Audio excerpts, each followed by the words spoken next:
30 years later, my father's old military buddy showed up at our door. The stories he told seemed like beautiful memories at first, until I learned the truth about my father's real identity. Don't miss the shocking ending of this story. Hit that subscribe button and ring the notification bell right now, because the truth I was about to learn would show that everything I knew about my father was completely false. When the doorbell rang at 7 p.m., I found a man in his 60s standing there, tall, white-haired, with traces of old military discipline still evident in his posture. He carried a worn leather bag.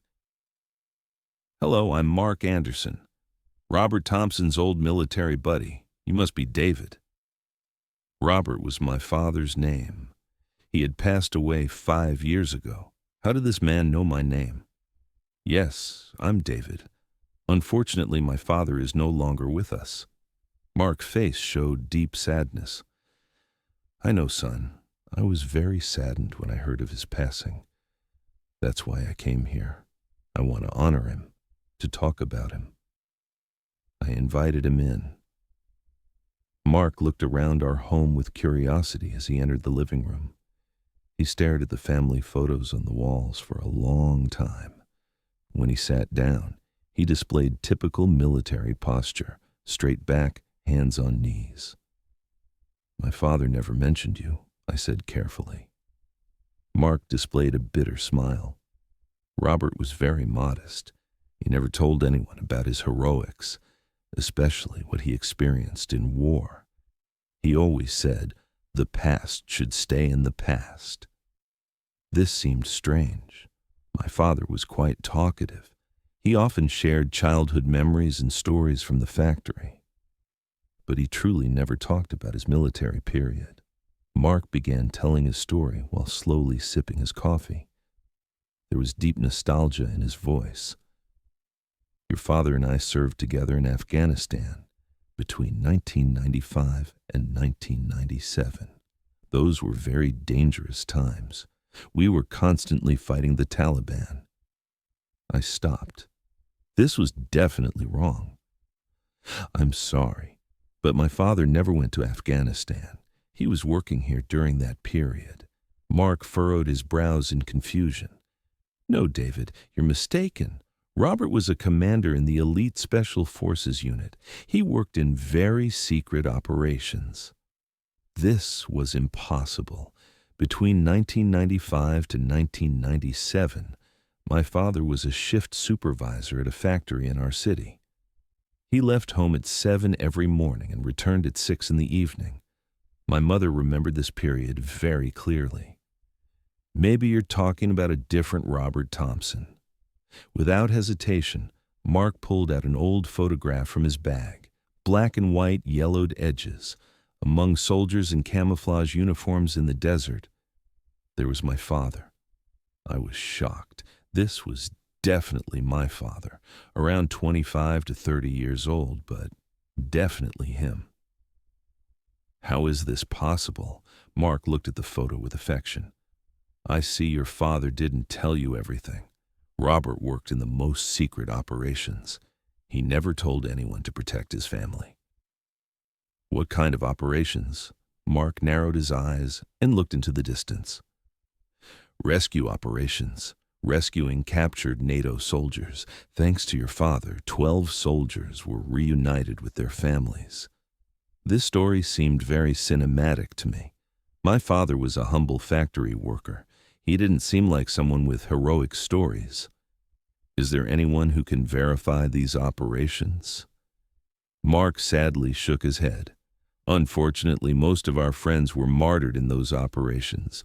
The survivors also passed away over time. Now only I remain." He pulled out more photos from his bag. My father was in all of them. Different locations, uniforms. In one, he had a medal on his chest. "What is this medal for?" "For extraordinary courage. He rescued a wounded friend under enemy fire. He was a very brave man." That evening, Mark talked for 3 whole hours. How my father was a perfect commander, how he participated in dangerous missions, how many times he narrowly escaped death. Once he infiltrated an enemy camp completely alone.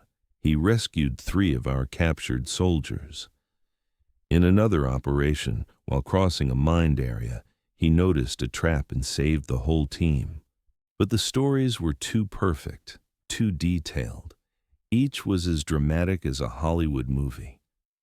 After Mark left, I was confused. Had I never known my father, whom I had lived with for 30 years? The next day, I talked to my mother. "Mom, did Dad ever work in secret operations in the military?" My mother was surprised. "No, honey. He did regular military service, then worked at the factory." "Why are you asking?" I told her what Mark had said. My mother carefully examined the photos. "This looks like your father, but I never heard these stories. We were married for 45 years. If he had experienced such things, he would have told me." That evening, I went through my father's old belongings. I found his military photos. They were completely different from Mark's. My father was an ordinary soldier, not an elite unit. I examined Mark's photos with a magnifying glass. There were montage traces. My father's face seemed to be added to other bodies. Who was this man? Why was he lying? The next day, I called Mark.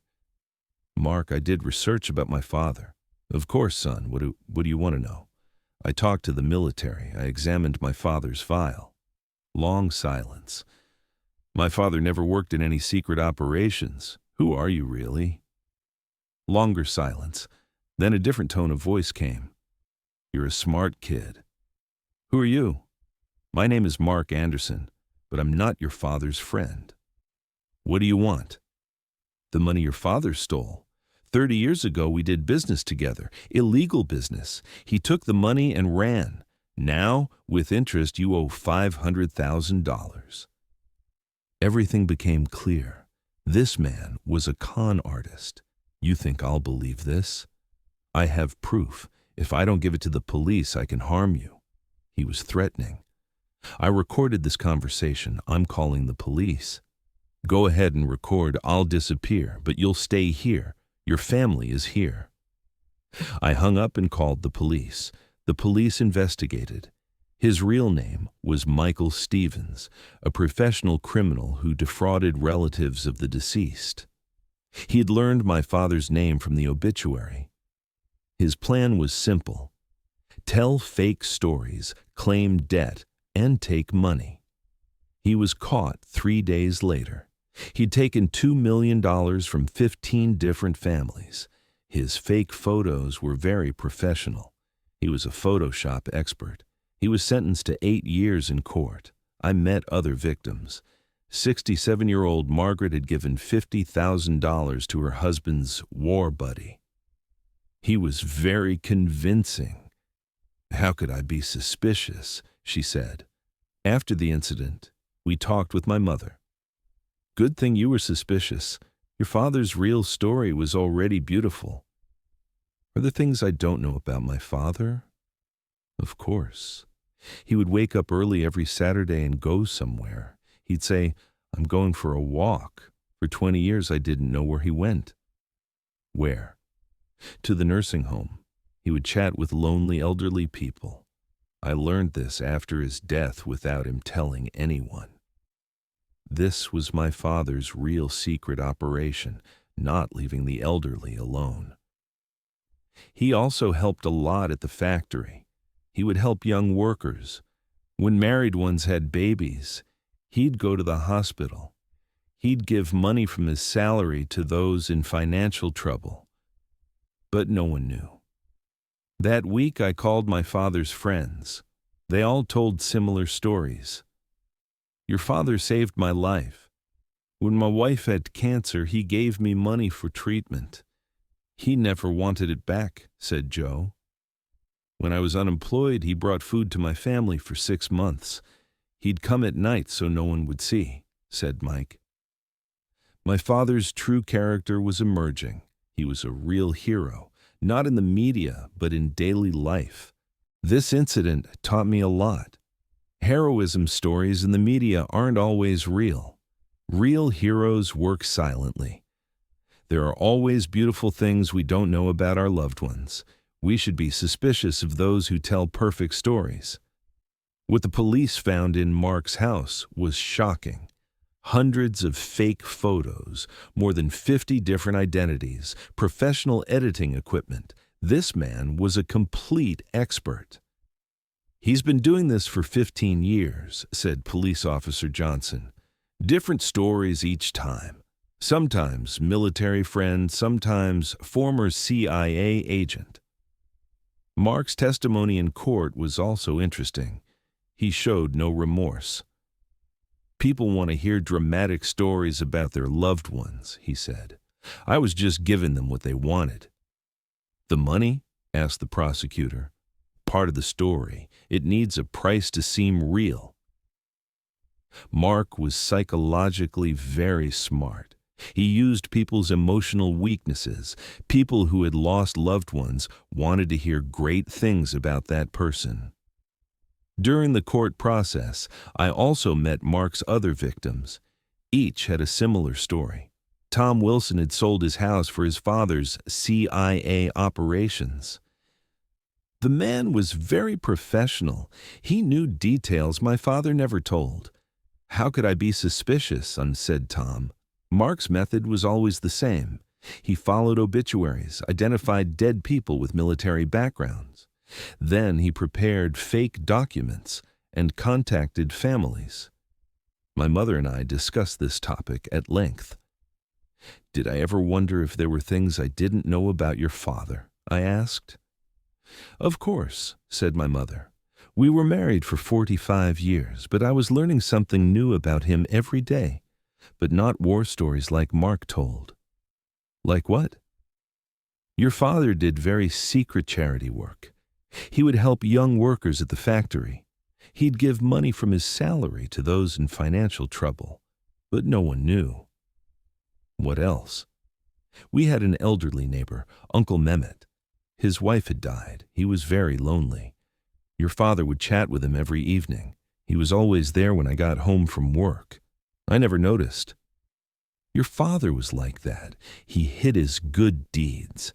He'd say, 'The right hand shouldn't know what the left hand gives.'" After this conversation, I also called my father's friends from the factory. They all told similar stories. "Your father secretly paid my son's school fees," said his old friend Hassan. "I only learned after my son graduated. He had said, 'His success is enough.' When my daughter got sick, he gave money for surgery," said another friend. "When I wanted to pay it back, he said, 'If she gets better, the debt is paid.'" Each story showed my father's true character more clearly. He was a real hero, but not in the media, in daily life. After Mark's sentence was finalized, my life returned to normal. But this experience had changed me. Now I listen to people's stories more carefully. I'm suspicious of those that seem too perfect. More importantly, I continued to learn new things about my father. Each time, my pride in him increased. I asked the volunteers at the nursing home. "Mr. Robert was very special," said the head nurse. "He would come every week and talk with the elderly for hours. He never made them feel alone." "Would he read books?" "Yes, especially to those with vision problems. He was very patient. Sometimes he would read the same story several times for those who forgot. These were my father's real secret operations, not leaving the elderly alone, helping those in difficult situations, silently spreading kindness. The fake war stories Mark told paled compared to my father's real heroics. Mark's fake stories led me to search for my father's real story. What I learned was much more valuable than made-up heroics.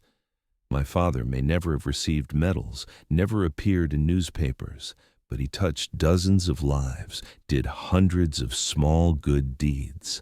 This is more valuable than any war story. That fake friend who came after 30 years had taught me the most important lesson about my father.